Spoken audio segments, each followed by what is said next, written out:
with Avengers: Infinity Wars having been unceremoniously dumped on the last weekend of April, where it was easy to miss. May 2018 is left with just 2 entrants into the rigged megabucks lottery, starring a pair of incorrigible and very profitable rascals apparently beloved by the moviegoing population. The rest of the schedule is full of small films about strong female characters, and, frankly, from this slate, it's many of those I'd rather watch. Point 1. Dr. Phibes Rises Agai Solo, a Star Wars story, May 25th, and so it is that Solo, a Star Wars story brings the Star Wars series to a graceful end, providing a bittersweet conclusio. How many more times am I going to do that joke? Well, I dunno. How many more Star Wars movies you got? 2018 gives us a May without a single blockbuster special effects film released its opening weekend, or its second, the first time this has happened since 2005, when the first weekend of the 5th month was opened by Kingdom of Heaven, House of Wax, and Crash, the biggest of which, Crash, finished with $54 million, although I have to assume Kingdom of Heaven was meant for bigger things. Before that, we must go back to the 1990s for a May that opened without any legitimate $100 million grossers. So, for obvious April-related reasons, this month should end with more high-tech explosions and chases than it began with. Solo is set for May's very last weekend, and after a few years of underwhelming Memorial Day release slates, the film should at least whelm. Some forecasts even see a $200 million opening, but I'm an optimist. Han Solo star Alden Ehrenreich appeared on an episode of Supernatural before being discovered by Steven Spielberg and Francis Ford Coppola, starring in the latter's indie Tetro, 2009, and proceeding to headline the Dusty F. Intriguing young adult adaptation Beautiful Creatures, 2013, where he delivered the first of his trademark faux Southern accents, the most curious example of such for a guy from Los Angeles since Jeff Bridges. Ehrenreich's death scene in Stoker, 2013, was memorably brutal, while his name seemed to appear on any number of casting lists for blockbuster roles: Spider-Man in 2010, Harry Osborn in 2012, until he won this one. He is joined here by Emilia Clarke, who temporarily took over the Linda Hamilton role in Terminator. Linda took it back, and also does something on television I'm not very familiar with. As per Star Wars criteria, we are also given friendly robots who pack a mean comedic punch, a giant, snarling Wookiee who won't let his advanced post-centennial age keep him down, and TV's Donald Glover in his first reasonably important film role, as a young Lando Calrissian. Well, he was always young. Elsewhere, Paul Bettany provides what seems a gust of villainy, and Thandie Newton is a bun-haired rebel leader of some apparent importance. Also, a friend of mine says Woody Harrelson has never made a bad movie, and while he's sadly wrong about that, Star Wars fans are lucky to have Woody on board the ship this time. There was some confusion about the directors of the picture, though suffice it to say what began as a Chris Miller and Phil Lord film has now become a Ron Howard directing credit instead. The man who once made Eat My Dust is now making Star Wars, Part 10. You take your work where you can get it.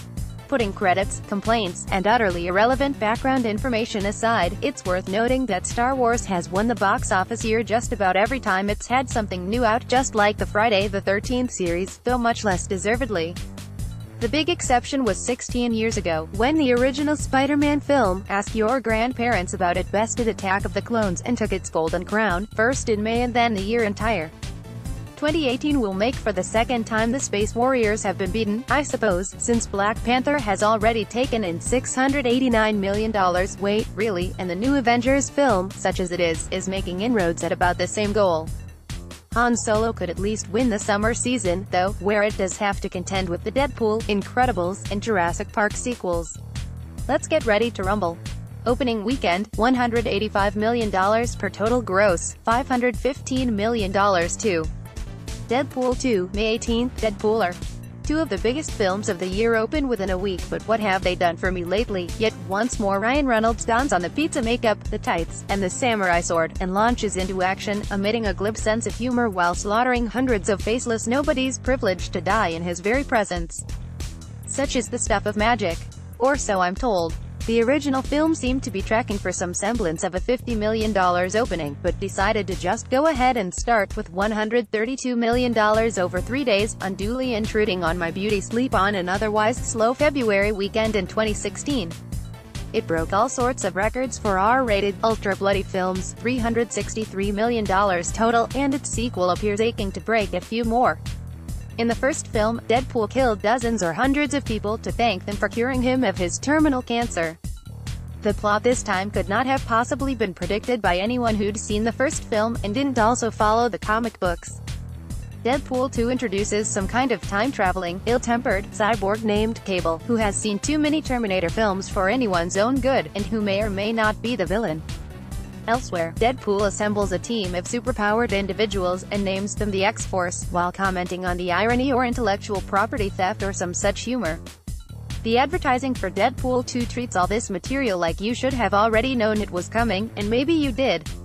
Cable, I guess, is the straight man to Reynolds' humor-generating machine, and indeed is played by Josh Brolin with his trademark scowl and aversion to scatological humor.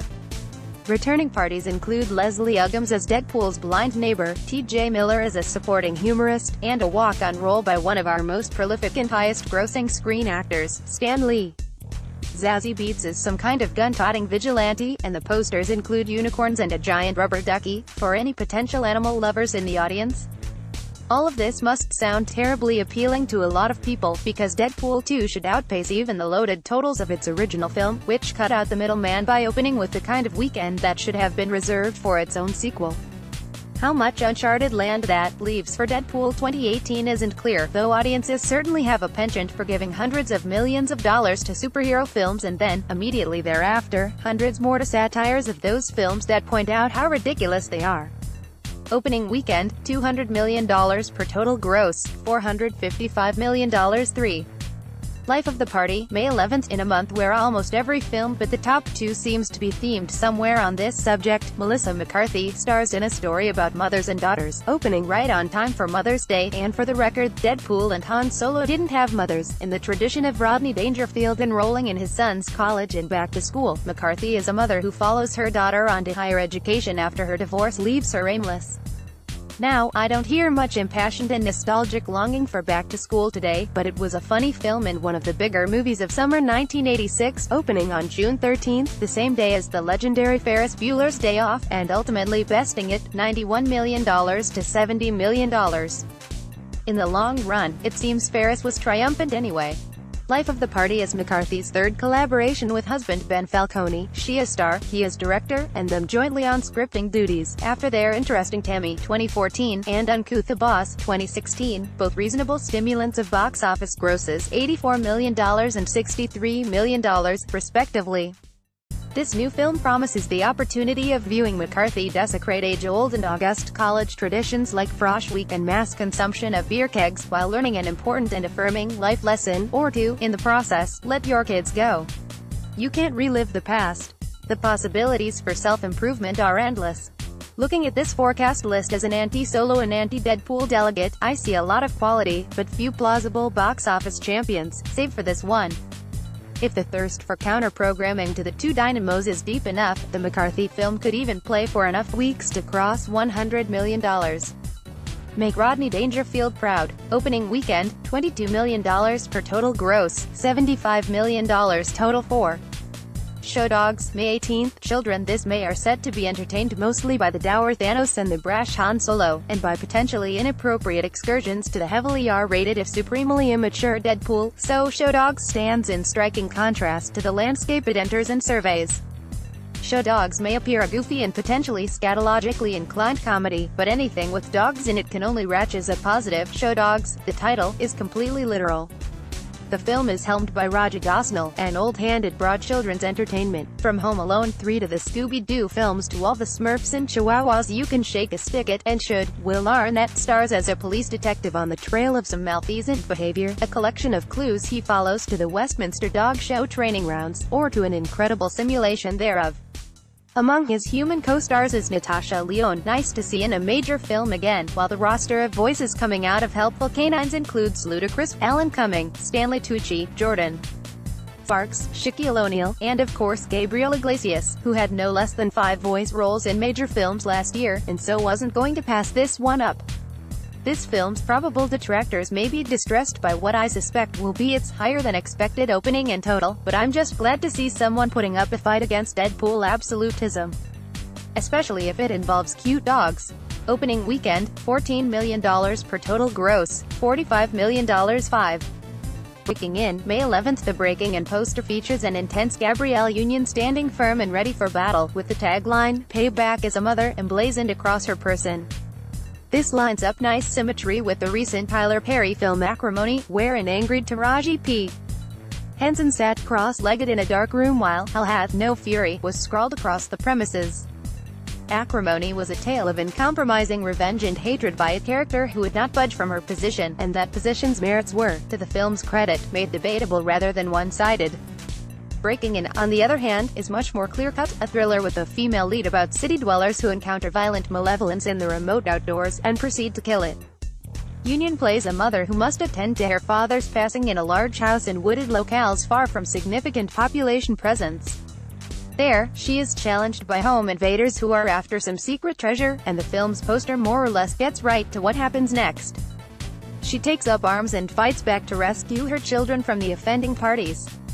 The marketing here should be strong, and the film stands out as a thriller in a month with many more comedic alternatives, often also involving single mothers. The aforementioned Acrimony, which features a climax so outlandish it must simply be seen to be believed, seems like a reasonable financial guiding post, having opened with $17 million and finished with $42 mil. Breaking In, with a May release date and Mother's Day, should at least land in the same ballpark. Opening weekend, $17 million per total gross, $41 million 6. Club, May 18th. In another respite from the intergalactic chaos, this particular book club is dominated by an all-star selection of legendary baby boomer women, or, in one case, baby boomer adjacent. Diane Keaton, Candice Bergen, Mary Steenburgen, and Jane Fonda star, four actresses whose work has been memorable and witty for any number of decades, including the last two. Keaton, for her part, had a run of successes in the mid-2000s. Her Something's Gotta Give 2003 remains one of my favorite romance films of the century. Bergen has played a lot of quirky ex-wives. Fonda sat out 1990 to 2005 but has since headlined several comedies, and Steenburgen's perhaps collected the most credits lately, appearing as gentle love interests to the likes of Nick Nolte, A Walk in the Woods, and Michael Douglas, Las Vegas, among many others. So these are our clubbers, who find themselves in one of those plots where their lives are refreshed and upended by new friendships and hitherto undiscovered reading material. Untoward that, the object of literary fascination in the film is the 50 Shades of Grey trilogy, with all due respect, of course. With novels as their inspiration, romantic misadventures surely follow, and the star's significant others in the film include Don Johnson, Andy Garcia, Richard Dreyfuss, and Craig T. Nelson. The absence of Sam Elliott from a film like this is explained only by his alien abduction, like many of the other titles on this list, staring agape at. Opening weekend, $10 million per total gross, $31 million 7. Overboard, May 4th. This decade, with the exception of her comeback in Snatch 2017, I have been forced to write about Goldie Hawn's work only in the past tense, which is a shame. She's one of my favorite comic actors, and Overboard, 1987, was among her best roles, a spoiled heiress who loses her memory and is re-educated as his dutiful housewife by a local, Kurt Russell, to whom she had been ornery. And so, at his command, she proceeds to diligently wash his dishes, take out his garbage, raise his children, and behave in every way she had been trained not to. To spoil it for you, yes, she gets her memory back at the end. And yes, they fall in love and stay together, living happily ever after with a man's 4 sons, who had already been instructed by him to pretend the heiress is their mother. How come I don't remember my own children? She wondered. I know how it sounds, but I assure you it was funny. Perhaps the premise, par for the course of the day in 1987, is a bit too controversial for 2018, and so this time the boorish brainwasher is played by Anna Faris, while the millionaire who's turned into an obedient homemaker is of the opposing gender, comedian Eugenio Derbez. Outside of the scary movie films, Faris has dabbled in a fair share of box office successes, perhaps particularly Hef's Last Stand, The House Bunny, 2008, and the always topical The Dictator, 2012. While I confess to have missed most of his work, Derbez has starred in comedies that were blockbusters in his native Mexico and hits in the US, particularly Instructions Not Included, 2013. The remake should play reasonably well and will probably come in first among new May 4th releases, though looking at the chasm between it and Avengers' second weekend may not be for the faint of heart. Opening weekend, $9 million per total gross, $25 million 8. Tully, May 4th, worlds away from R-rated violence, Charlize Theron moves deftly from action cinema to intimate drama, as a working mother of three whose life is made a little easier by a night nanny, Mackenzie Davis, hired as a gift by her brother. It's a sort of twist on Mary Poppins, with less focus on the children and more on the friendship that grows between a mother and the woman she trusts with her children's lives.